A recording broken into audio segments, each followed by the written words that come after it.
Bapak Ibu semuanya, eh, pada pagi hari ini kita patut bersyukur masih diberi kesempatan untuk melakukan webinar, menghadirkan dua narasumber yang eh, mumpuni di bidangnya, yaitu ada Bapak Dr. Adian Fakturohim dan Bapak Trias Andromeda. Eh, Insya Allah pada pagi hari ini kita akan membahas tentang eh, tren dan jejaring akademik dan industri. Eh, jadi nanti ada dua subtopik yang akan kita bahas. Eh, kita akan sama-sama belajar dari beliau berdua. Perlu saya sampaikan bahwa untuk format webinar kali ini, masing-masing narasumber akan kita minta untuk menyampaikan paparan selama kurang lebih 15 menit. Eh, Nanti disusul dengan sesi Q&A. Jadi nanti kita akan memiliki cukup banyak waktu untuk sesi tanya jawab. Jadi untuk yang pertama mungkin bisa saya sampaikan dulu CV dari narasumber yang pertama yaitu Bapak Dr. Adian Faturohim. Eh, saya sampaikan riwayat pendidikan beliau. Beliau menempuh pendidikan S1 dari Universitas Diponegoro, kemudian melanjutkan studinya di uh, Institut Teknologi Bandung. Kemudian S3 beliau uh, ditamatkan dari Universitas Indonesia. Beliau mengambil topik disertasi berkaitan dengan scientometrics. Jadi beliau memiliki kompetensi kalau berkaitan dengan uh, bibliometrik, saintometrik. Kemudian perlu saya sampaikan beliau juga memiliki beberapa pendidikan non formal ini berkaitan dengan Cisco. Kemudian beliau juga aktif di IEEE. Beliau juga aktif juga di International Society for Scientometrics dan Informatics. Itu uh, pengenalan singkat profil Bapak Adian. Untuk waktu dan tempat saya serahkan ke Pak Adian. Monggo Pak Adian. Baik, terima kasih Mbak Lis. Assalamualaikum warahmatullahi wabarakatuh. Bismillahirrahmanirrahim. Selamat siang semuanya. Mohon izin share presentasi saya pada hari ini. Di kesempatan forum diskusi seri ketiga yang rutin diadakan oleh perpustakaan FT, ya, saya masih fokus di Scientometrics dengan dalam kaitan upaya untuk memberikan pembekalan, ya, pembekalan pada kawan-kawan mahasiswa pasca, kawan-kawan dosen, bagaimana menggunakan scientometrik untuk mendukung keperluan riset. Summary hari ini ada beberapa poin, diantaranya problem yang sering ditemukan oleh kawan-kawan, kemudian apa yang bisa diberikan oleh studi ilmu baru di scientometrik, kemudian beberapa hasil riset di scientometrik. Saat ini indikator kinerja peneliti, kemudian reputasi jurnal yang diadakan oleh masing-masing institusi perguruan tinggi di Indonesia yang marak saat ini dimulai tahun 2015 akhir, kemudian ada award dan sebagainya di tiap tahun, ya, adalah dalam rangka untuk membudayakan budaya menulis yang menghasilkan karya ilmiah yang dipublikasikan. Salah satu persyaratan untuk dosen dan peneliti adalah harus menulis. Kemudian merupakan satu kebutuhan bagi promosi jabatan akademik beliau. Ya. Kemudian kebutuhan industri nanti kita lihat. Kemudian November 2020 tanggal 4, ya, Kemendikbud menetapkan 8 indikator kinerja utama yang salah satunya Indikator ketiga adalah meningkatkan jumlah dosen yang memiliki pengalaman di luar kampus ataupun di dunia industri. Ini nanti bagiannya Pak Trias nanti akan menjelaskan bagaimana itu, apa itu dunia industri yang sebelumnya selama ini tidak terlihat dari semenjak saya menjadi dosen sampai sekarang, ya tidak ada apresiasi pengalaman yang sudah kita lakukan di dunia industri. Alhamdulillah mulai akhir tahun ini Kemendikbud sudah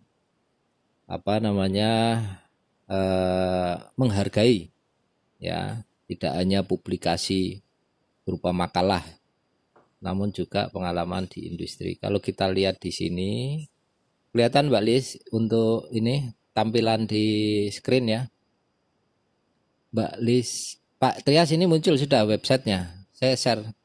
Muncul. Oke, ya ini Nadim. tanggal 3 November 2020 ada 8 indikator kinerja utama. Saya menyoroti itu adalah yang indikator ketiga. Indikator pertama itu sudah lazim, sudah sering bahwa target perguruan tinggi adalah meningkatkan kualitas lulusan. Kemudian yang kedua, ya, mengerjakan proyek ini sudah dilakukan baik dengan magang, kerja praktek, KKL dan seterusnya. Yang ketiga, ini yang menurut saya penting, karena apa yang kita ajarkan itu nanti adalah akan dipakai oleh mahasiswa, ya, di industri. Ya, ya. Kalau dosen pengetahuan ke industrinya kurang, apa yang bisa diharapkan oleh industri ya hanya lulusan yang siap latih, tapi siap latih harus dilatih dulu baru bisa bekerja di industri. Dan indikator-indikator yang lain termasuk adalah jumlah yang menjabat sebagai lektor kepala, guru besar dan sebagainya. Itu terkait nantinya adalah dengan publikasi ilmiah. Kemudian saya kira saat ini sudah saatnya untuk mulai minimal mengenal. Kalaupun yang sudah mengenal, kita tingkatkan bagaimana kita kerja baik dengan industri. Ya. Nanti kita lihat paparan berikutnya dari Pak Trias. Nah, kajian di siang hari ini adalah saya di domain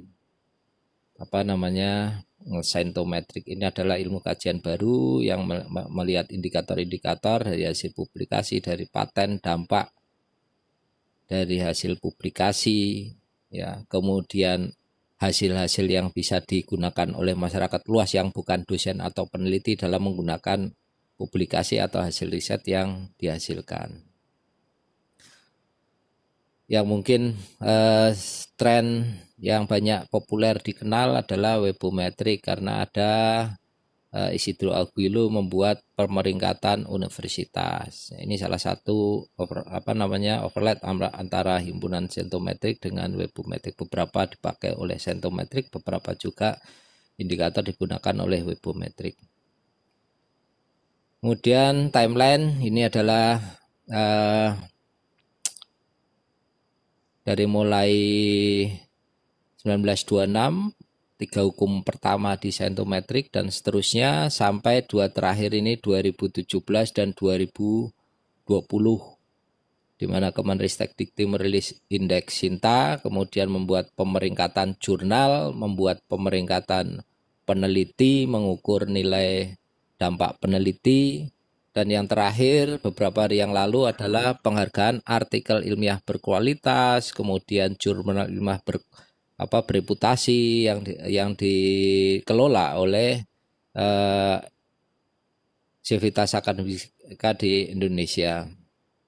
Ini salah satu hasil-hasil output kajian di saintometrik.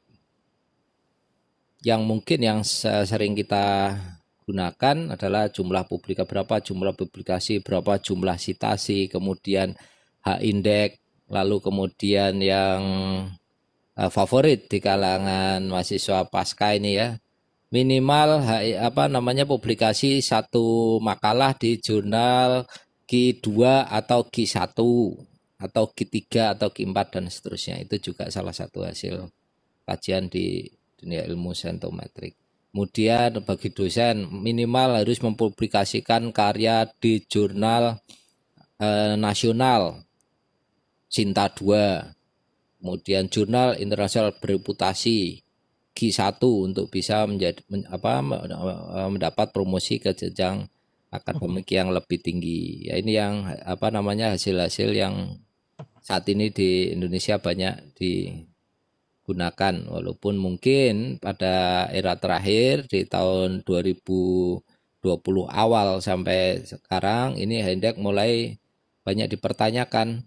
Yang dipertanyakan adalah bukan H-indeksnya, karena H-index memang memiliki banyak kelemahan, tetapi adalah institusi yang menggunakan H-index dalam kepentingannya, entah itu pemberian grant, kemudian award dan seterusnya.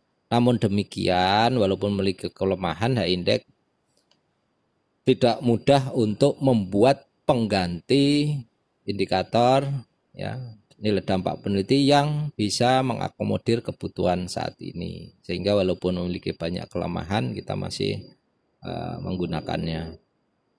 Kemudian problem yang ditemukan ya biasanya adalah bagi dosen bagaimana melihat topik yang baru, bagi mahasiswa bagaimana mencari riset gap, kemudian bagi profesional atau industri bagaimana apakah tren hasil riset ke depan untuk mendukung hasil produk-produk milik mereka atau hasil karya yang dihasilkan oleh industri.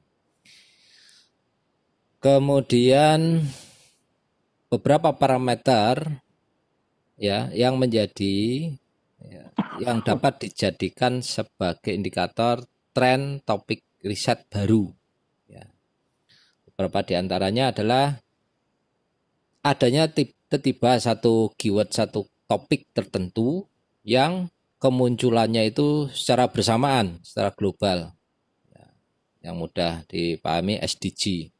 Kemudian adanya pandemi, dalam waktu kurang dari satu semester, sekian publikasi ilmiah terindeks. Ya, sekian puluh ribu, sekian ratus ribu.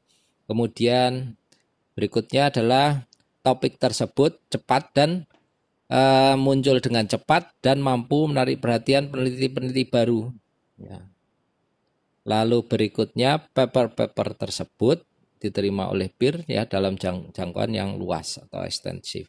Citasi yang didapatkan oleh makalah-makalah dengan topik baru tersebut itu relatif berusia baru publish dalam kurang dari 1 tahun sudah mendapat citasi yang tinggi.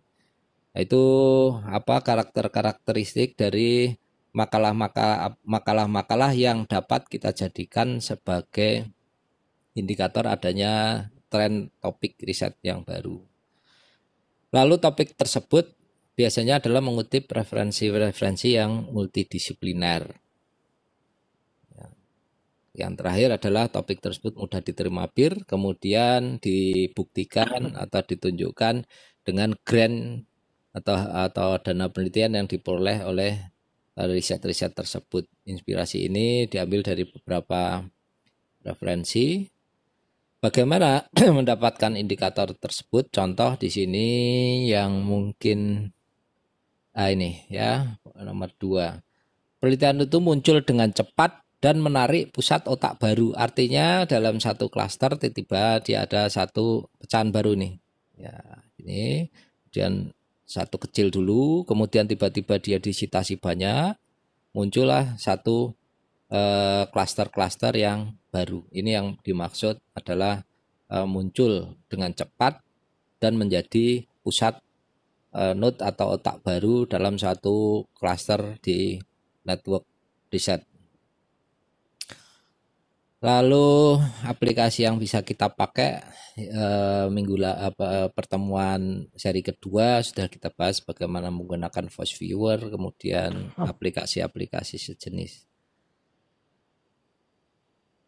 Nah ini beberapa aplikasi yang bisa kita pakai dari Saival bisa, dari Scopus, kemudian FOSViewer ini ya. Ini FOSViewer, kemudian Scopus, basis data Scopus sebagai sumber data bisa kita gunakan, Google Scholar, kemudian bahasa pemrograman yang bisa kita pakai yang umum digunakan adalah R dan Python. Kemudian webinar yang diselenggarakan saat ini di Indonesia pun sudah banyak, LIPI ya. Kemudian perpustakaan FT juga rutin mengadakan kegiatan menggunakan R, menggunakan Python, pengenalan FOSViewer dan seterusnya untuk mendukung kinerja dari riset. Tanggal 25 November ini saya endorse nih Mbak Lisnya. Ada kegiatan dari LIPI itu bagaimana menggunakan FOSViewer dan mengambil data bibliografi untuk kepentingan riset kita. Ini perlu kita ketahui bagaimana menggunakannya dan bagaimana memetakannya supaya kita bisa mendapatkan kata-kata kunci untuk topik riset baru. 4 hasil kajian emerging research atau topik baru di tren di riset pada 2018 dikemukakan oleh salah satu peneliti dari Wise Lab China. Ini adalah ada 4 topik. Yang pertama adalah quantum computation. Ini bisa dilihat dari jumlah author baru. Kemudian core reference burst ini ya. Jadi meningkat dari mulai 100 tahun 95 sampai ke sini. Ini termasuk topik-topik riset yang muncul saat ini yang baru, yang tren. Kemudian yang kedua adalah H-index. Dimulai tahun 2016. Ya, ini mulai muncul banyak peneliti baru, termasuk saya meneliti di sini di author level metric. Kemudian berikutnya adalah deep learning. Ini salah satu hasil kajian dari beliau, itu topik deep learning. Satu lagi adalah kemudian soft robot. Ini data diambil dari Web of Science dan Scopus, dari data pustaka, kemudian diambil keyword, kemudian mencari otak-otak barunya, lalu kemudian dilihat, dianalisis hasil sitasi yang diperoleh dalam 1-2 tahun terakhir, kemudian dianalisis grant yang didapatkan ya. Kemudian sitasi yang diambil dari referensi-referensi yang penting. Kemudian saya kira itu ya. Kemudian yang berikutnya ada 5 ya, ada 5. Satu lagi cold fusion. Ya, ini cold fusion masih cukup tinggi citasi yang didapatkannya. Baik, saya kira itu Mbak Lis, supaya ini untuk men-trigger diskusi kita pada hari ini. Waktu saya kembalikan ke Mbak Lis. Iya, terima kasih banyak Pak Adian. Banyak insight dari apa yang tadi dipaparkan oleh Pak Adian. Saya baru tahu kalau ternyata ada indikator baru untuk mengukur kinerja dosen ya. Jadi ternyata ya ada 8 indikator ya. baru, bukan baru, ada beberapa indikator tambahan ya, disebut 8 IKU. Ini dalam waktu kurang dari 2 minggu seluruh universitas, fakultas, prodi ya, seluruhnya mengadakan sosialisasi ya, bagaimana apa itu 8 IKU. Ya, nantinya ini akan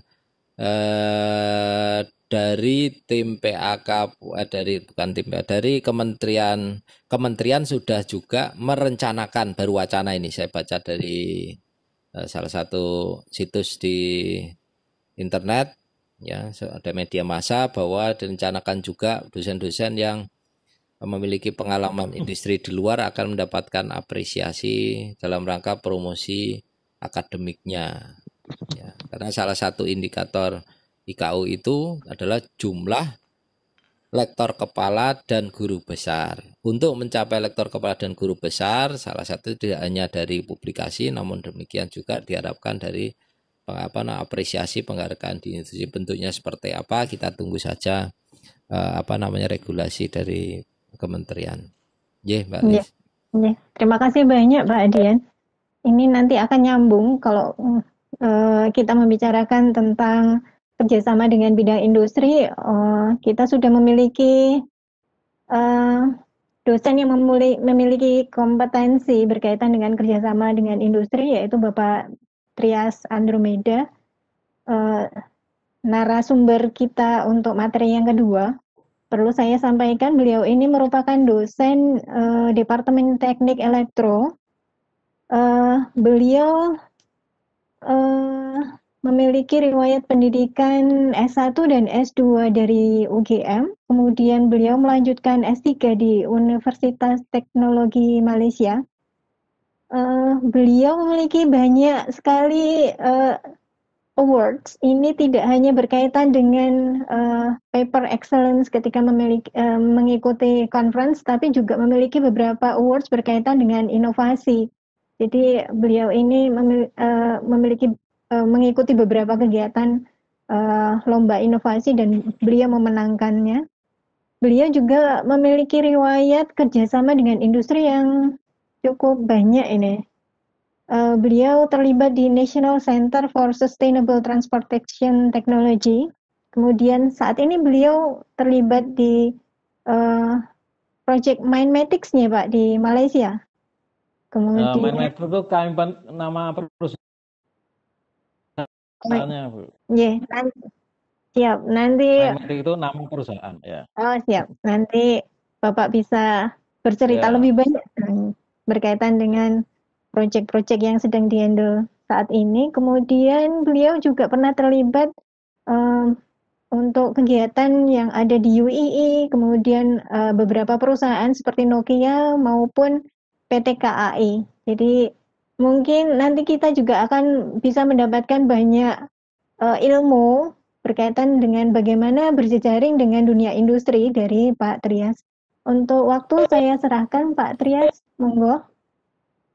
Ya, terima kasih Mbak Lis, Pak Adian yang sudah menginisiasi kegiatan untuk ajang sharing ya. Jadi, selamat pagi untuk semua. Jadi pada kesempatan ini akan saya share dulu artinya slide ya yang saya buat dengan cepat ya.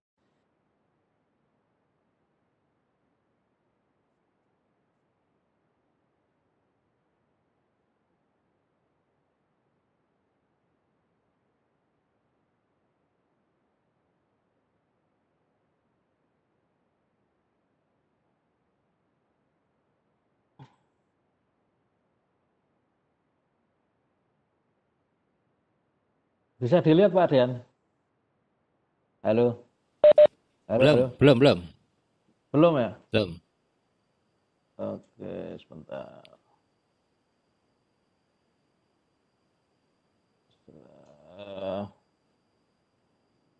Ditunggu sebentar ya. Sambil menunggu Pak Muhammad Komarudin, ada yang ditanyakan boleh di Q&A silahkan nanti. Di chat dulu. Sudah lihat Pak Dian? Sudah terlihat Pak Trias. Sudah besar apa kecil? Oh, belum ini yang itu. Klik. Oke ya. Oke. Oke ya, jadi pada kesempatan ini ya, saya akan sharing ya. Jadi sharing sesuatu yang belum banyak dilakukan oleh akademisi dan mungkin student ya. Nah, ini. Jadi saya kira untuk kegiatan riset ya, terutama bagi orang-orang yang tertarik di bidang riset ini saya kira mewakili ya semua yang hadir di sini ya. Jadi tentunya kita di sini di forum ini adalah orang-orang yang sudah memang tertarik riset ya. Jadi riset ini memang secara umum prosesnya ya. Prosesnya saya kira saudara sudah banyak ya, banyak mendapatkan pengetahuan dari kegiatan-kegiatan sebelumnya ya. Dimulai dari ya ingin sesuatu, menyusun dugaan ya, menyusun rencana kegiatan ya, macam-macam sampai nanti ada tujuan yang mau didapatkan ya. Namun demikian memang orang riset ini ada tahapan-tahapannya ya. Jadi tahapan student bagaimana, tahapan nanti setelah lulus S1, S2, S3 itu harus bagaimana. Dan setelah lulus itu harus bagaimana. Nah ini artinya harus kita pahami sama-sama ya. Jadi karena memang nanti pada akhirnya kita ini akan berperan dalam kehidupan masyarakat. Nah, terus caranya berperan bagaimana? Ya tentunya apa yang kita pelajari. Jadi skopnya adalah kita belajar ini akan ingin berperan di masyarakat. Nah, jadi ilmu yang kita dapat ini supaya memudahkan hidup manusia. Ya. Jadi orang dulu ya kalau dilihat di berbagai macam sumber ya bahwa orang belajar sesuatu ya ini dimulai atau berangkat dari keinginan ya untuk menjalani hidup ini lebih nyaman, lebih enak, lebih mudah ya. Sampai pernah saya dengar ya, itu ada orang Jepang ya, ada orang Jepang ini mengatakan ya bahwa bangsanya itu udah susah-susah belajar membuat AC, membuat mobil ya kan. Akhirnya orang Indonesia bisa menikmati ya dengan cara dia ekspor barang-barang elektronik, mobil macam-macam ya ini ke Indonesia. Ya. Jadi artinya apa? Bahwa kita pun sebenarnya bisa berperan juga ya. Nah, artinya, tetapi itu tadi hasil riset, hasil kajian, hasil kita belajar ini bagaimana ya mengemasnya sehingga akan menjadi satu kegiatan yang akan bermanfaat bagi masyarakat. Nah inilah tujuan kita ya. Oke, jadi dari definisi macam-macam itu ya, nah, ini bisa dilihat di slide begitu. Ini saya ambilkan dari Wikipedia ya, bahasa Inggrisnya, terus bahasa Indonesianya ya. Nah, ini tetapi kalau kata-kata ya sekali lagi saya tegaskan di sini bahwa itu tergantung persepsi masing-masing ya. Nah, ini tetapi intinya adalah kita melakukan kegiatan research atau selalu mencari masalah untuk diselesaikan. Ini adalah untuk menyelesaikan masalah hidup ya, membantu masalah hidup. Contohnya lah ya, misalnya tadi AC ya, terlalu panas ya kita buat satu sistem ya untuk mendinginkannya. Kalau terlalu panas, kalau terlalu dingin, nah di Indonesia nggak ada ya. Mungkin di negara-negara subtropis dan di yang daerah dingin, nah itu mungkin AC itu bukan pendingin, ya.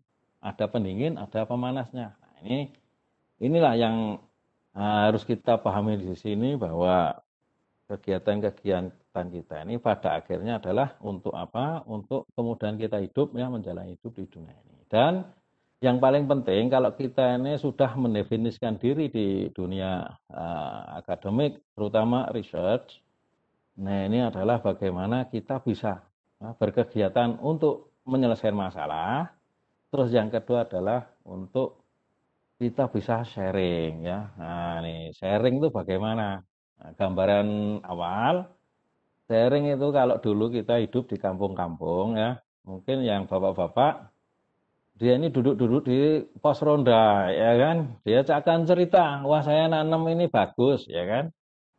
Hasilnya bagus begitu ya. Nah, terus kalau yang ibu-ibu mungkin di tempat arisan di sela-sela kegiatannya dia akan sharing ya, akan menceritakan kegiatan-kegiatan positif yang sudah dia alami. Nah itulah jadi polanya itu sama, tetapi skop atau wilayahnya itu kita perbesar ya. Jadi untuk zaman sekarang sharing ini bukan hanya skop kampung, skop provinsi, skop negara, tapi skopnya dunia. Nah itulah mengapa bahasa Inggris itu dipakai ya. dipakai atau digunakan ya. Nah, ini perlu kita sadari ya bahwa kita ini anggota masyarakat manusia seluruh dunia. Nah, ini ya. Nah, jadi kegiatan-kegiatan kita itu bagaimana ya, skopnya itu dunia. Nah, begitu ya. Oke, jadi terus selanjutnya ya terkait dengan kegiatan yang kita akan lakukan atau sudah dilakukan, itu ada kriterianya ya. Nah, ini ada sebagian orang yang mengatakan bahwa kriteria riset yang baik. Ya, ini mungkin terutama untuk yang sains dan teknologi ya. Ini itu yang pertama adalah produk ya. Produk itu apa? Ya, artinya sesuatu yang wujud nyata ya. Ya bisa rangkaian elektronik, controller ataupun mesin ataupun mungkin alat bantu pertukangan dan yang lain-lain ya. Terus paten ya. Nah, paten ini adalah nanti hak ya yang akan dipunyai oleh seorang inventor. Dan yang bentuk yang ketiga yang dianggap baik juga bahwa adalah publikasi di jurnal internasional. Nah, jadi kalau tiga ini yang dianggap baik ya orang melakukan riset ya. Jadi kita sekarang bisa memetakan ya bagaimana publikasi di jurnal internasional. Nah, jurnal itu juga tidak hanya internasional ya, nasional ada seperti yang dikatakan Pak Rian. Nah, ya. Nah, ini adalah merupakan mungkin kalau untuk seorang student adalah target yang utama ya. Nah, nantinya ketika seorang student sudah lulus berarti kan sudah S3 misalnya. Nah, dia ini punya SIM ya. Punya SIM untuk melakukan research. Nah, ini ya. Jadi tidak hanya publikasi saja ya. Jadi sebaiknya menurut saya ini karena saya itu jarang ya berhubungan dengan orang-orang di akademisi ya. Nah, jadi paten dan produk ini sebenarnya merupakan tahapan yang lanjutan ya. Nah, begitu.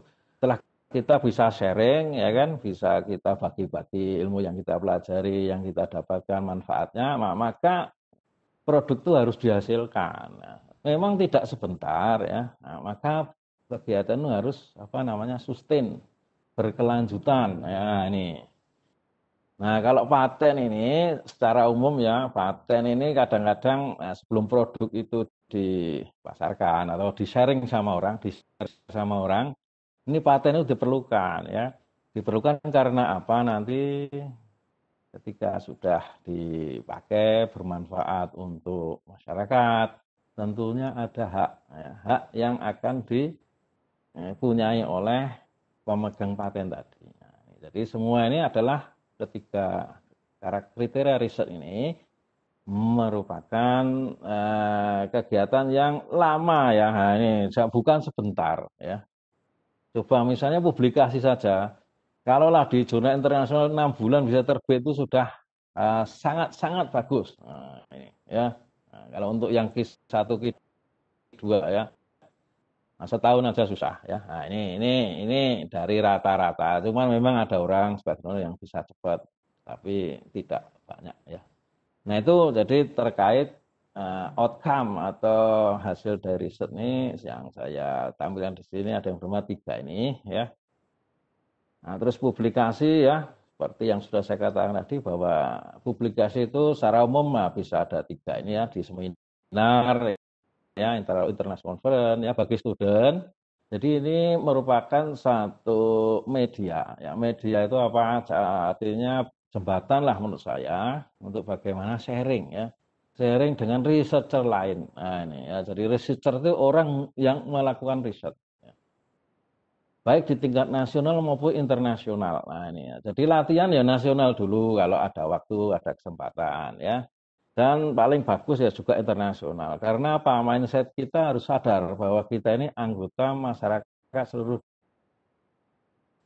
Nah, ini sehingga sharing ini tujuan kita sharing kan akan menggali manfaat. Nah, ini ya.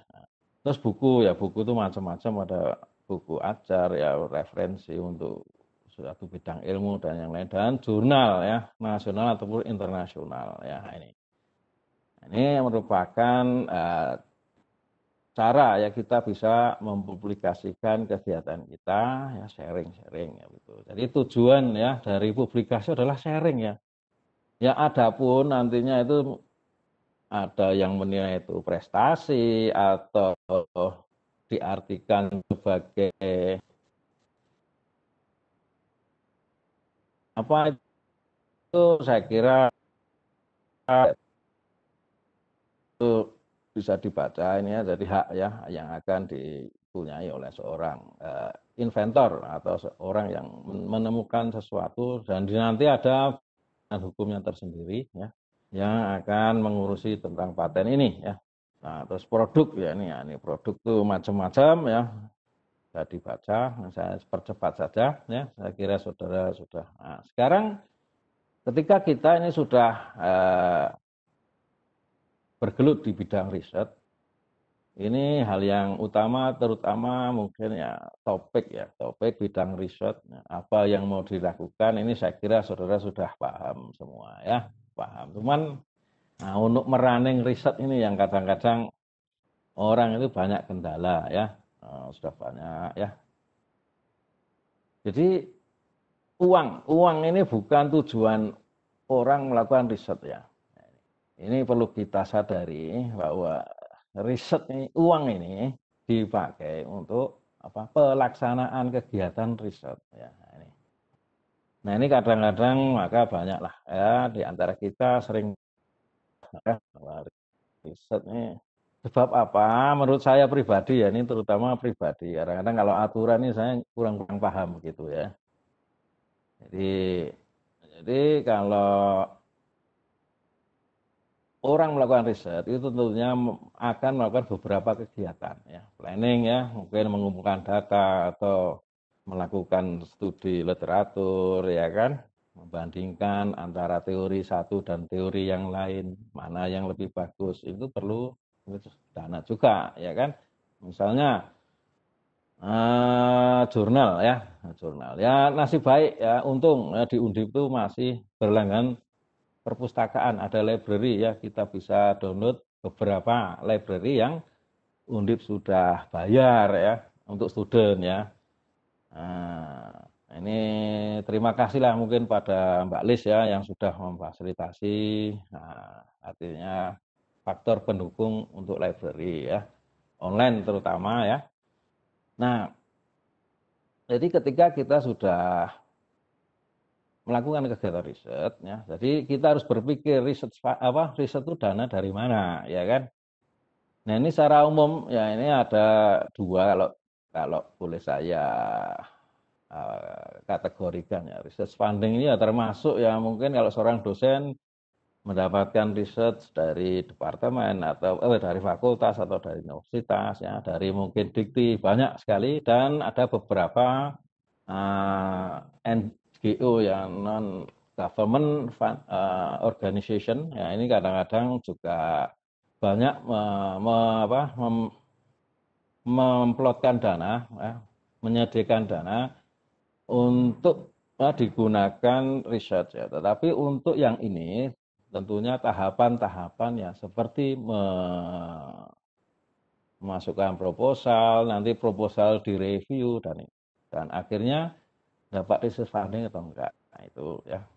Terus kalau yang di industri lah ini, kalau yang di industri ini kadang-kadang memang ada beberapa industri ini yang sedang ya, ini sedang mengembangkan produknya ya. Nah, jadi dia kadang-kadang akan pertama itu dia industrinya akan mengajak diskusi biasanya ya.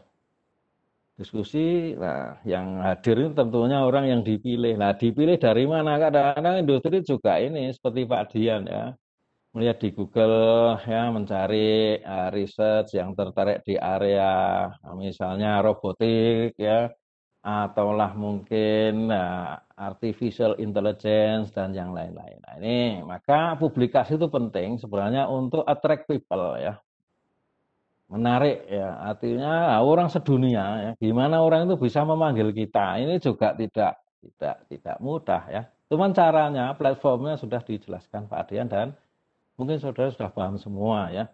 Jadi publikasi, ya, sharing, dengan sharing itu orang akan tahu kita tuh siapa dalam hal riset, ya kan. Oh, dia suka robotik, ya. Oh, hasilnya apa? Oh, kok cocok ya dengan apa yang ingin saya kembangkan. Nah, industri akan melihat itu, nanti akan dipanggil begitu kan.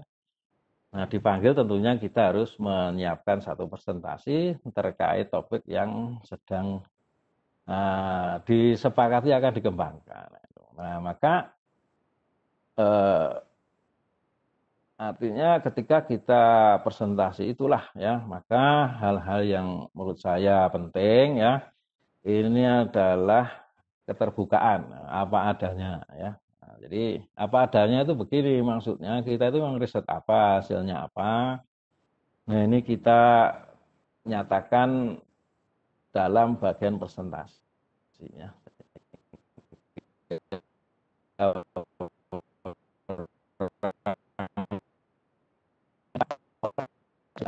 Perjalanan riset kurang bagus juga ya. Nah, ini keterbukaan ya, kita sharing apa adanya. Memang kita riset ini adalah merupakan hobi dan pekerjaan kita. Nah, nanti industri ini akan memberi kesempatan karena sudah memanggil kan, memanggil. Nah, ini nanti ada beberapa progress report yang menurut saya kok lain ya dengan kalau progress report yang ada di mungkin government ya, terutama mungkin dari fakultas, universitas, dan dari Dikti. Nah, ini pilih yang mana, ini memang tergantung dari masing-masing researcher atau dari kita sendiri, ya kan. Mengapa saya memilih kata pilih yang mana, ya, itu karena kita ini kan waktunya terbatas, ya kan. Sementara peluang terlalu banyak. Nah, ini ya. Nah, jadi itu masalah riset, belum lagi ya kegiatan kalau dosen atau staf pengajarnya mengajar, pengabdian dan lain-lain. Nah, ini maka saya lebih suka memilih yang mana. Ya, kita pilih ambil dari Dikti atau FT atau universitas atau ke industri lah ini. Karena nantinya kalau kita sudah terlalu banyak kerjaan, kita yang stres ya. Bukan kerjaan kita lakukan, tapi kita malah memikirkan sesuatu yang bukan interest of area kita. Nah, ini ya, apalagi banyak lah ya Pak Dirjen ya, laporannya susah, gini susah. Aduh, lah ini mohon menjadi bahan apa artinya kajian supaya pelaksanaan riset ini bisa memudahkan periset ya atau dosen ya mungkin. Nah, sementara untuk mahasiswa ya, ini biasanya kalau belum lulus S3 ini memang lah ya, ini belum mempunyai SIM ya. Nah, kalau naik motor SIM. Nah, ya dari seorang periset ini kalau belum S3 ini ibaratnya belum punya SIM sehingga jadi ketua peneliti itu enggak boleh masuk ke proposal, paling ya sudah belum dilihat sudah ditendang dulu ya. Nah, ini. Jadi biasanya kalau untuk yang belum S3 dia mengikuti research group ya. Research group itu tentunya ada seorang dokter, mahasiswa master, mahasiswa undergraduate atau S1 ya. Nah, ini mungkin ikut dulu lah, enggak apa-apa ya. Karena memang yang penting apa? Seperti tadi, uang itu adalah digunakan untuk melaksanakan kegiatan ya. Nah, ini. Nah, namun demikian ya,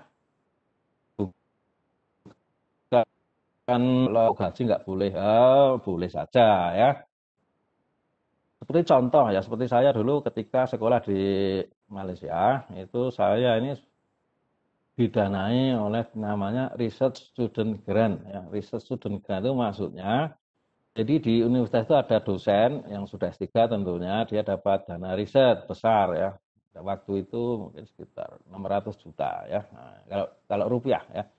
Nah, maka dari dana itu seorang dosen ini akan mengatur ya, arrange mengatur kegiatan keuangan untuk apa? Untuk pelaksanaan riset ya. Sementara dosennya itu malah nggak dapat apa-apa, dia hanya berhak mengatur ya. Research Student Grant misalnya, saya itu tiap bulan diberi uang ya. Untuk apa? Untuk membayar sekolah, untuk kos ya kan. penginapan begitu, nah, untuk makan dan yang lain-lain. Nah, ya, nah, ini research student grant. Ada model-model lain di beberapa universitas itu ada teaching assistant ya. Jadi kalau seorang mahasiswa S3 ya akan melakukan satu kegiatan yang mungkinlah menghasilkan uang ya, karena student ini kan belum biasanya uangnya kurang ya, maka dipikirkan oleh universitas ya. Nah, nanti ada student pelajar bekerja gitu ya. Ya. Itu kalau bahasa Melayunya ya. Nah, tapi intinya adalah nanti yang berhak melakukan pengaturan dana ini adalah ketua penelitinya, dosennya malah nggak dapat ya. Nah, jadi dosennya dapat apa? Kegiatannya berjalan, nah, begitu ya. Nah, ya, jadi dua itu yang menurut saya bagi dua itu, dari pokoknya institusi yang resmi melakukan itu dan industri ya. Nah, industri ini mungkin kalau hanya caranya prosesnya sama ya, ada proposal apa mempertahankan ide juga ya, cuman saya kira progresnya yang mungkin agak berbeda ya. Nah ini ya, jadi kalau yang research funding itu biasanya ada laporan penelitian. Wah ini juga tidak mudah kalau nggak biasa ya. Nah, cuma harus dibiasakan memang. Terus publikasinya apa gitu ya, karena memang publikasi adalah satu outcome dari kegiatan riset yang bisa dibuktikan secara nyata ya, misalnya Q1, Q2, Q3, Q4 dan sebagainya ya. Nah ini, nah, tapi ini bukan apa ya, bukan belum menghasilkan sesuatu ya. Nah, publikasi menurut saya ini adalah salah sebagai tanda bahwa seorang periset dia itu kalau publikasinya tentang robot misalnya, oh dia tertarik di robot. Nah, sehingga kalau lah dia publikasinya terkait robot itu banyak, ya semoga lah nanti industri itu juga akan tahu ya. Nah, kalau tahu nanti dipanggil atau kita approach atau melakukan pendatangan silakan.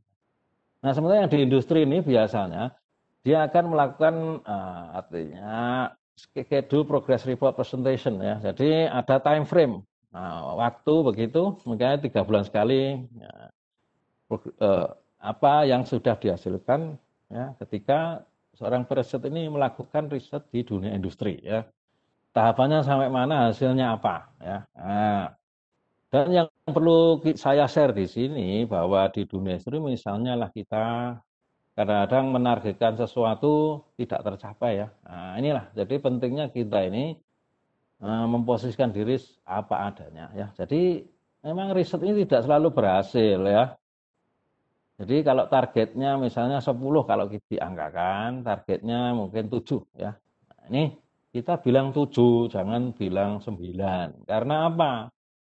Karena biasanya industri ini ketika dia mengajak kolaborasi research, ini memang akan ada sesuatu yang dihasilkan begitu. Jadi pikirannya itu bukan masalah uang, masalah yang lain-lain, tetapi oh kalau sampai tahapan ini berarti apa yang bisa kita selanjutnya supaya tercapai nilai 10 tadi. Nah, Bang. Nah ini. Jadi jangan menyatakan sesuatu yang tidak apa adanya. Nanti akan mengganggu proses. Nah ini kata kunci dari saya seperti itu ya.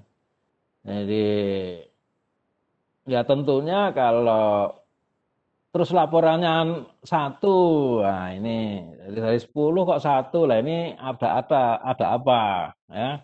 Apa kendalanya gitu. Cuman kalau sudah 7 berarti kan sudah ada hasil. Bagaimana mencapai menjadi 10. Nah inilah yang tapi sesuatu yang dilakukan dengan benar ya, dilakukan dengan sesuai schedule ya, dengan metode yang benar, tentunya paling adalah outcome atau hasil yang dihasilkan dari kegiatan riset. Nah mungkin itu yang bisa saya sampaikan.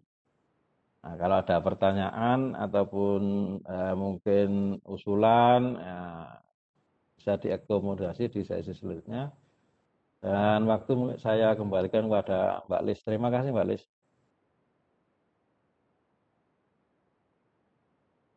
Halo. Mbak Lis. Siap.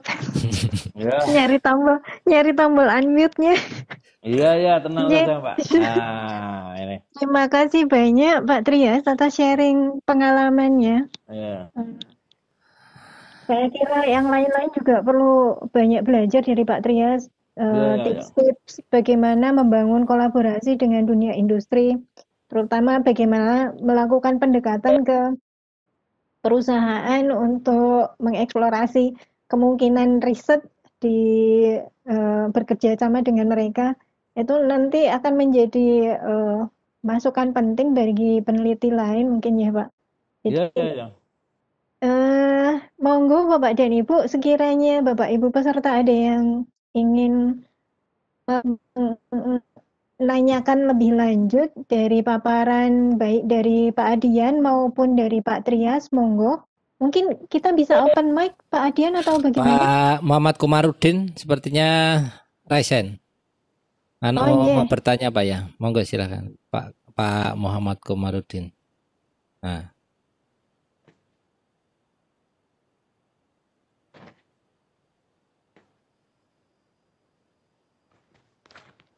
silakan Pak Muhammad Komarudin.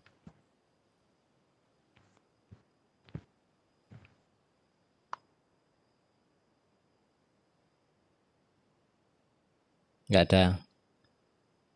Nggak orang presiden dari tadi itu terus nggak tahu. oh Ya, mungkin mungkin ada nggih, iya. mungkin ada pertanyaan dari Bapak dan Ibu lainnya. Iya, iya, iya. Kalau nggak ada lah, tambah-tambah boleh nggak sharing-sharing, nggak usah pakai Monggo, slide. monggo Pak Ya, Trias, videonya pengalaman mana Ya, banyak videonya? sambil pribadi. menunggu pertanyaan, ya kan. Iya. Jadi memang ya artinya kalau menurut saya pribadi nih ya, cuman jangan disalahkan, jangan dimarahi ya Pak Dian ya. Jadi publikasi ini bukan bukan apa ya, artinya bukan tujuan akhir. Nah, begitu ya. Jadi publikasi ini bukan tujuan akhir dari sesuatu kegiatan riset. Kalau akhirnya pasti nggak ada, ya kan? Karena apa? Mesti orang akan ingin sesuatu yang lain. Sehingga akan mencari cara mencapai apa yang diinginkan itu, ya. Nah, itu akan memang kalau dunia berputar ya riset itu memang nggak akan selesai, begitu kan? Tapi kalau melihat kriteria tadi, jadi ada publikasi, ada paten, ada produk. Nah ini itulah yang artinya harus kita ketahui bersama ya bahwa paten juga harus ada. Apa maksudnya harus disadari bahwa itu juga harus dicapai sebagai outcome dari riset gitu. Selanjutnya ya produk, ya kan. Nah, kalau industri ini, kalau publikasi dia nggak mau, dia pasti nggak akan mau. Tapi dia maunya produk begitu, ya. Nah ini, jadi tetapi ya industri itu juga tahu bahwa dosen ini perlu publikasi, sehingga apa yang terjadi? Jadi ketika kita melakukan riset dengan industri, ya, nah itu nah, industri itu juga ngeplot dana atau kita bisa usulkan ya kita mau konfront ke Amerika atau ke Jepang ya kan atau kita misalnya publikasi di jurnal suruh bayar sekian gitu kan. Nah, itu akan di cover oleh industri. Nah, ini pengalaman saya lah ya. Nah, jadi artinya biasanya industri yang baik itu tahu ya apa yang akan di apa dapat oleh seorang dosen yang sedang riset seperti itu. Nah, terus yang pernah saya lakukan itu ya, kalau di Indonesia nih, saya riset, tapi artinya bukan ilmunya baru, bukan ya, dengan industri apa namanya, yang menghasilkan tandon air ya. Jadi sistem yang lama itu pakai manual, jadi mesinnya memutar ke kanan, ke kiri, berapa menit itu operator yang mengatur. Nah, sehingga kalau operatornya keluar ya susah, ya kan. Jadi ini Nah, ya Pak Trias ya, ah, indikator ketiga ya, dunia industri dan nah, indikator ke sebentar ke ini kan kelima manfaat kelima, manfaat nyata dari riset ya ya, untuk ya, produk nah, ya ya, Ya. Dan hingga publikasi serta pengakuan, mungkin yang dimaksud industri ya. Itu pengakuan itu mungkin paten lah Pak, saya kira. Ya, paten. Ya karena nanti paten itu sebenarnya intinya Pak Adrian, menurut saya ya, misalnya orang udah punya paten ya kan. Terus sebenarnya paten ini yang kalau dunia kita sebagai dosen kan kita pegawai di Undip Pak, ya kan. Paten itu sebenarnya yang pegang Undip Pak, menurut saya loh ya. Dan ketika lah misalnya ada keuntungan uang lah ya dari hasil mungkin dipakai industri kan. Nah ini yang membagi Undip juga, dia sepatutnya tahu yang ini yang berperan siapa, berapa persen sumbangan dia ke paten itu, di paten itu kan gitu. Kalau pribadi susah Pak, bayarnya juga mahal ya kan. Nah, itu. Jadi kalau menurut saya kalau ada paten nggak laku banyak ya rugilah yang mengeluarkan uang. Nah itu saja Pak Dian. Kemudian IKU ke-7. Nah, ini IKU spesial. Ya, IKU spesial itu diharapkan mahasiswa bisa menciptakan satu portofolio atau proyek. Ya, ada hasilnya. Ya, supaya bisa menciptakan suatu hasil kan otomatis harus tahu kebutuhan di industri mestinya kali ya. Ya itu mungkin bisa saya sampaikan lagi, tadi lupa ya. Bahwa ketika riset ini tidak di industri, ini kita tidak tahu apakah ilmu yang kita hasilkan itu bermanfaat atau tidak, menurut saya Pak Dian ya. Nah, jadi misalnya ada kontrol motor misalnya ya. Nah, wah udah bagus, iya bagus. Tapi nggak ada orang beli kan namanya berarti belum tahu manfaatnya. Mungkin yang perisetnya akan mengatakan, oh ini paling bagus, boleh. Nah ketika dirilis ke pasar nggak ada yang beli, ya. Nah jadi kan nggak usah ayal-ayalan gitu kan. Berarti nanti periset itu akan tahu sendiri bahwa berarti belum cocok dengan keperluan industri gitu saja. Ini frame berpikir saya seperti itu. Ya, Nah, mungkin arusnya kurang besar atau gimana ya, mungkin ditambah gitu aja lah. Ini Pak Muhammad Komarudin, Pak Trias mau bertanya secara langsung. Monggo silahkan Pak Muhammad Komarudin. Tadi sudah ada suaranya. Oh, ya. Ada kesulitan buat unmute tadi Pak Komarudin. Ini sempat. Oh sudah? Sudah. Monggo Pak Komarudin. Halo. Di chat boleh di chat. Ya di teks, type, ngetik teks bisa Pak Komarudin silakan. Kalau kesulitan menyampaikan langsung bisa di chat Pak. Chat box. Oke. Terus saya tambahkan Pak Dian. Ya silakan dilanjutkan kalau nggak ada saja. pertanyaan gimana? Ya wes kita ngomong-ngomong ya. Iya. Video projectnya Pak Trias dong. Oh ya boleh. Lah ini saya malah terus malah ingat ya. Nah ini kemarin ini contoh Bu. Bentar. Ini masih di tempat saya. Bentar. Oh di gue bayan aku malah nih komputer. Udah, silakan Pak Trias. Udah. Wes jenengan wae gue Pak rak file Pak. Aku dadak mindah file. Oh. Iya, sebentar. Iya. Ya. Mana ya? Saya tak golek karo tak golek lah. Oh, ana ini. Mana? Ada. Ana, wes. Ini share live-nya saya stop dulu supaya koneksinya. Kita orang kan? Belum. Burung. Aduh, saya.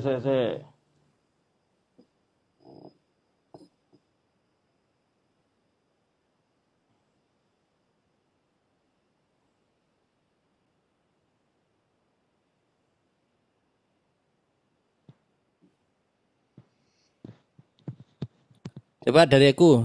Itu sudah. Nah, share konten apa ini kontennya? Wis ketok urung Yan? Baru hitam, layar hitam. Wah, kuwi. Wis tak share ya jane. Nah, udah kelihatan. Sudah. Ketok? Udah. Sampun. Tak baleni ya. Nah ini ya, jadi ini sampai ini kemarin tuh Undip itu dipanggil oleh satu yayasan yang memproduksi kapal listrik. Berarti ini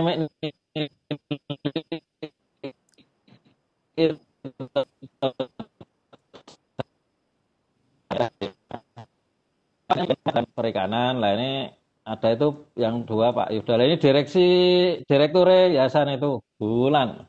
Nah, itu kapal listrik yang mau dicoba ya.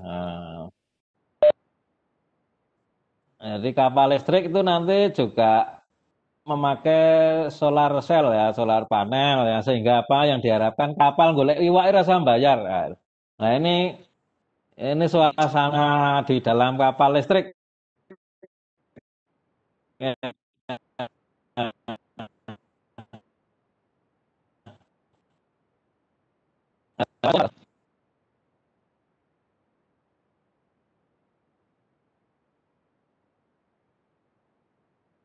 Ini di Pantai Mutiara ya.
Ya.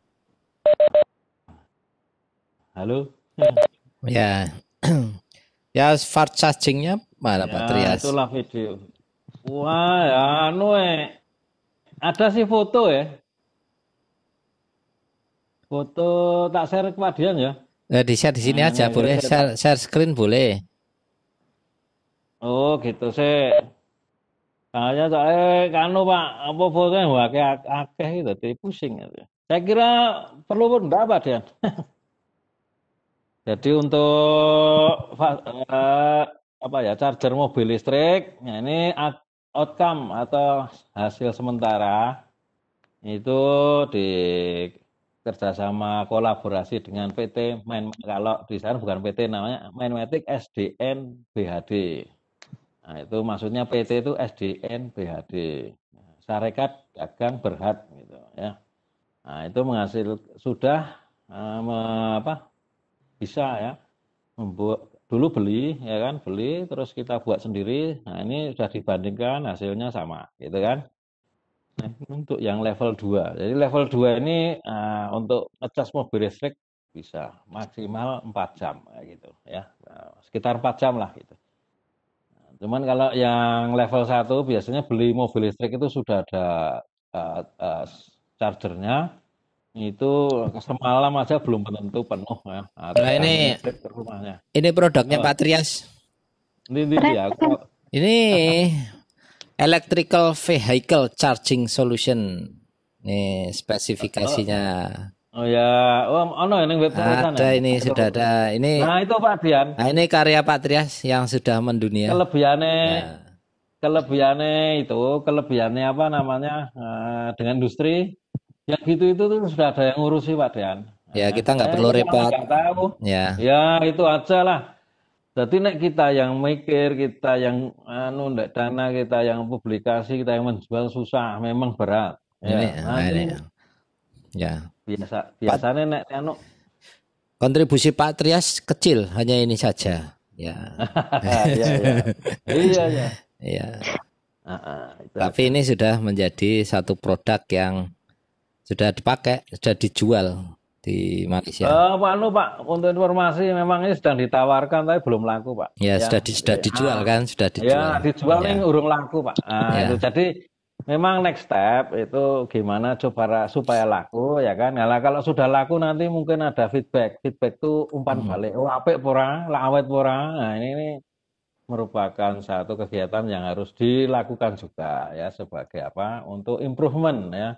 Improvement for our next step. Nah, jadi langkah berikutnya untuk perbaikan ya, apa yang untuk customernya kurang apa, nah, gitu harus ada. Kalau enggak ya mandek gitu aja. Nah, Ya, kemudian comment centernya saya cari. Kalau Mungkin Pak Trias bisa sedikit sharing sejarah keterlibatan di Mindmatics bagaimana kok bisa approach itu memang ceritanya sangat panjang ya. Nah, gini.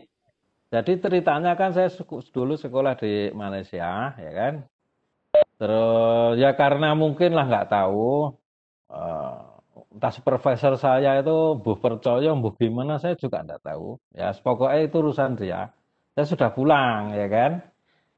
Sudah lulus saya pulang. Nah, memang saya ditawari kerja di sana sebenarnya oleh Mindmatic itu. Cuman saya nggak mau ya. Lung saya ini kalau paling untuk duit tok. Nah, duit paling untuk entek. Nah, itu saya pikir gitu aja simpel. Saya mau ngurip ya kumpulan anak bojo. Nah, itu aja. Terus saya pulang. Nah, supervisor tuh masih sering kontak ya, sering kontak begitu kan. Terus ya saya harus melayani gitu aja.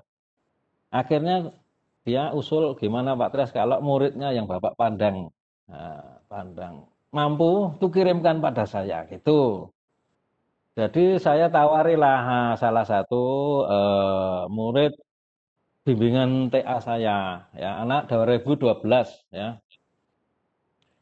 Saya tawari, Dik mau sekolah enggak? Saya tanya gitu. Ya, terus dia bilang, waktu itulah, saya kepengen sekolah Pak, tapi nggak punya uang. Nah, jadi artinya ada willing yang sesuai begitu antara keperluannya berarti supervisor itu cari murid lagi, ya kan? Murid saya ini kok pengen sekolah orang duit. Nah, itu saja ya. Terus saya bilang pada murid saya itu bahwa Dik kalau kamu sekolah tapi nggak di sini di Malaysia mau nggak? Saya bilang itu dia mau, bilang nggak mau Pak. Tapi ya itu dia belum pernah keluar negeri kan. Oke. Nah selanjutnya saya katakan pada dia bahwa nanti biaya itu akan dibayar, tapi bukan diberi. Saya bilang gitu. Jadi kamu nanti di Malaysia akan melakukan satu kegiatan riset, di mana nanti dari riset itu kamu akan dibayar. Nah gitu. Caranya saya menjelaskan seperti itu, sehingga bukan seperti beasiswa. Beasiswa itu kan 2 tahun dapat uang gitu kan, enggak. Ini per bulan dapatnya gitu. Cuman memang ada satu kontrak ya nah, mungkin setahun 2 tahun gitu untuk. Setelah itu dia berangkat ke sana, tapi berangkat ke sana ceritanya panjang. Karena dia paspor aja belum punya macam-macam, lalu saya cari buat ya kan. Setelah buat saya antar ke Kuala Lumpur itu, ya. Wawancara itu saya antar. Lah gimana kalau berangkat sendiri mungkin malah hilang ya kan. Ini malah nggak jadi berangkat misalnya. Nah ini. Nah singkat cerita ternyata yang supervisor saya itu sangat gembira dengan performance dari murid yang saya propose tadi ya. Nah, selanjutnya company itu pun gembira. Nah, itu saja lah. Dan kebetulan company itu CEO-nya kawan saya waktu sekolah juga gitu. Itu kan, gembira. Terus selanjutnya company itu sebenarnya pertama itu memprioritaskan UTM, Bu, untuk melakukan riset. Jadi collaboration research Mindmatic itu sebenarnya adalah UTM. Awalnya begitu ya. Sehingga saya hanya support orang saja, ya kan. Murid itu tak kirim itu aja. Saya dikontrono moh. Karena ya itu tadi pertimbangannya suruh di Kuala Lumpur saya malas gitu. Nah, tapi ketika sudah riset itu berjalan dan ya mereka gembira semua lah ya. Ini konferen tahun berapa Pak Dian? 2018 ya. Pak Dian waktu baru pulang itu ya? 2018 belum selesai. Ya. Lah ya, neng kan kelihatannya malah sing meduk ya Pak Dian Oh ya. ya itu, ya Nah satu itu, tim jadi Pak Dian ini sangat support pada waktu itu dari untuk kegiatan industri, conference. ya semuanya Nah, datang itu, jadi termasuk perusahaan ini, direksinya. wah komisarisnya tidak datang ya. Jadi dia ngirim 3 paper kalau nggak salah ke conference yang elektro dan tektom ini kerjasama. Gitu. Wah, saya gembira lah tambahan telu, ya itu aja. Tapi sehari sebelumnya, dia telepon sebelum hari H maksudnya, dia telepon. Nah ini Pak Trias kami datang ini bukannya hanya untuk conference. Wah, untuk apa? Nah itu saya disuruh presentasi terkait fast charging tadi. Begitu aja lah. Walah ini nggak persiapan itu kan. Cuman ya itu tadi saya karena tamu datang mosok ya rati sambut itulah nyambutnya kok njaluk presentasi ya kita presentasi itu aja ditemani Pak Fakta juga ya kan. Nah, dan jajaran Departemen Teknik Elektronik sangat support lah waktu itu ya. Nah, singkat cerita mereka gembira terus Januari 2019 saya dipanggil untuk ke Kuala Lumpur gitu. Neng ini posisinya muridnya di UTM ya kan. Nah, saya di Kuala Lumpur. Jadi lain-lain kota lah gitu. Nah, UTM itu di Johor Bahru maksud saya ya. Nah, oke, setelah itu saya dibawa ke ini ke apa apa pabriknya ya apa bukan pabrik sih, lab tapi besar ya. Lab besar di sana sudah ada, ternyata sudah beli mobil itu sudah dibongkar begitu. Motor listrik sudah ada, baterai sudah ada, ya kan? Terus saya akses itu karena saya diberi suruh mereview gitu kan. Nah, akses, jadi sistem yang ada itu saya lihat-lihat loh kok ada yang kurang menurut saya. Terus saya wawancara di tim mobil listriknya itu. Nah dari wawancara itu ternyata itu tuh ada part yang masih kurang ya. Nah, itu masih kurang lah. Waktu itu CEO-nya baru tahu kalau itu belum ada. Nah, jadi saya itu tadi nggak enak kan. Wah, malah ribut. Cuman terus yang didiskusikan selanjutnya adalah bagaimana mengatasinya. Waduh, terus saya ya begini, saya artinya mengusulkan kegiatan yang artinya untuk menambal yang kurang tadi itu. Akhirnya dia gini aja lah Pak Trias, saya tuh disuruh di sana kerja di Main Matic. Terus saya bilang nggak mau, saya sudah kerja di Indonesia, saya bilang gitu, di Semarang.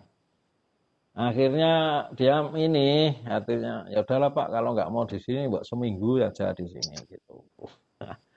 Seminggu tiap bulan, waduh, saya juga dan saya ini sebenarnya ini kan saya sebenarnya itu hobi ya, hobi gembira lah.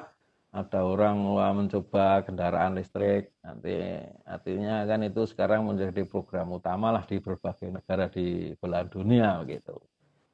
Nah, terus saya ya bingung tuh ya apa enggak wong ya saya ini pegawai Undip gitu. Terus saya sharing dengan Pak Dekan gitu aja. Terus saya menghadap Pak Dekan ini ternyata malah sangat support gitu. Loh berapa lama Pak Trias itu? Dikira mungkin lama di Kuala Lumpur. Oh gini Pak, mereka menawarkannya setiap bulan 1 minggu di Kuala Lumpur. Nanti yang 3 minggu bisa di. Oh kalau seminggu nggak ada masalah deh. Wong itu juga salah satu kegiatan yang positif ataupun mungkin malah kewajiban ya dari seorang staf pengajar gitu. Terus akhirnya Pak Dekan minta saya membuat namanya MOA, Memorandum of Agreement gitu, ya. Jadi payung kegiatannya itu juga legal Pak Dekan yang artinya nego lah. Apa maksudnya sama-sama menyepakati kegiatan itu. Nah, gitu aja. Nah, ya itulah ceritanya gitu. Jadi ya ini apa artinya? Terus apa lagi yang kurang apa Mbak lagi Mbak Lis kira-kira? Tips dan trik, trik tips dan Oh, triknya. Soalnya ini kan kalau melihat riwayat triknya kolaborasi itu itu ya kan artinya gini Pak. Jadi bahwa riset atau kegiatan akademik itu kan sifatnya universal dan bisa diulang ya. Maka ketika kita berhubungan dengan industri atau mungkin pemberi dana Ini itu bilang apa adanya saja. Nothing tulus. Ya. Nothing tulus. Kita memang artinya dengan nothing tulus itu kan terlihat kompetensinya di mana, ya kan? Nah, ini orang akan tetap akan melihat itu aja. Tip trik ya itu tadi dua, ya. Bilang apa adanya, nothing tulus. Dan nggak usah memikirkan kalau gagal. Nah, itu sajalah. Ya, Pak. Kalau baru memulai kok yang dipikirkan kalau gagal kan susah. Betul. Nah, ini mungkin Positive yang thinking. kadang-kadang apa? Positive thinking. Ya, jadi keep moving onward. Ini Ya. penting. Sebab apa lagi mana? Wong akademik itu sifatnya kan universal. Universal itu berlaku di mana-mana, ya kan? Terus bisa diulang. Maksudnya orang kalau mengikuti cara berpikir yang itu pasti bisa juga, ya kan? Nggak mungkin toh. Oh, yang bisa hanya Pak Agung gitu. Terus Pak Joko nggak bisa. Oh, bukan. Jadi ilmu itu berlaku umum, ya. Dan tetapi yang bisa itu hampir satu yang kedua terus belajar, ya kan. Nah, setelah belajar menekuninya, nah, itu prosesnya lama, ya. Itu maka kalau S3 menurut kalau yang murid-murid lah ya, di sini dosennya bukan dimarahi sebenarnya, diarahkan tuh yang sabar, dijalani saja. Nah, itu Pak Dian bisa cerita banyak itu. Nah, gitu Mbak Lis, terima kasih.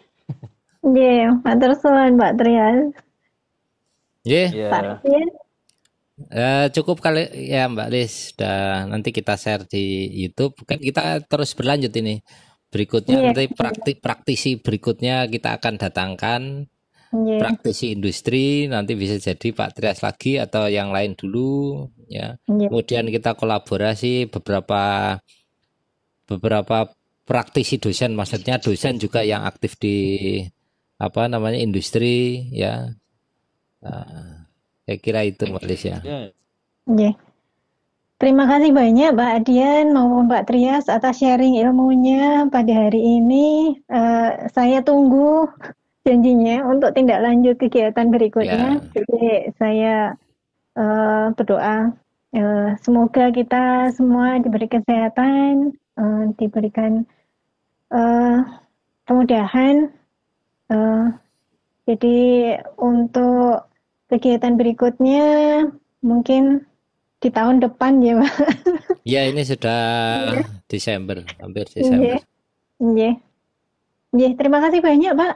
Mungkin Sama-sama. kita akhiri untuk kegiatan webinar hari ini dengan ucapan Alhamdulillah. Alhamdulillahirabbil alamin. Wassalamualaikum warahmatullahi wabarakatuh. Waalaikumsalam warahmatullahi wabarakatuh. Terima kasih Pak Trias, Mbak Lis. Saya stop Sama recordingnya. Pak Trias.